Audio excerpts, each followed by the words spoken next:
आपलं नाव आणि परिचय द्या.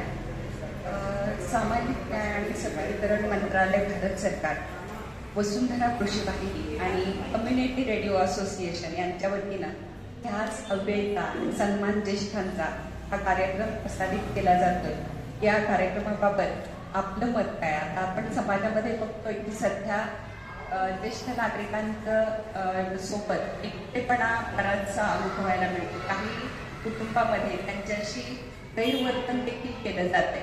हे आपल्याला आसपास अलीकडे बघायला मिळते. तर त्याबाबत तुमचा काय अनुभव आहे? तुमच्या घरामध्ये तुम्हाला कशी वर्तणूक मिळते किंवा आसपास असं काही बघायला मिळते का? आता अलीकडे आपल्याला विभक्त कुटुंब दिसतंय, तर त्या विभक्त कुटुंबाचा हा परिणाम आहे का? काय सांगाल? आपण आपला परिचय देऊन आपला अनुभव आमच्याशी शेअर करा. नमस्कार, मी दिगंबर गोविंद वाघमारे, वय 79. मी प्राथमिक शिक्षक म्हणून काम करतो. 2 तालुक्यात या ठिकाणी मला 3 मुले. एक आहे तो MSc BEd आहे, मध्ये नोकरी आहे.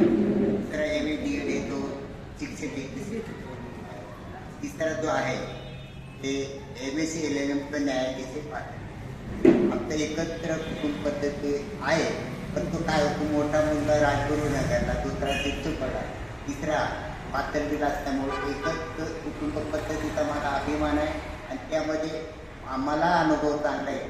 बऱ्याच वेळा काय होतं की मुलं नोकरीला असले ते शहरात राहतात आणि आईवडील खेड्यात राहतात. आईवडील जर शहरात आले तर त्याला आपण गॅप जनरेट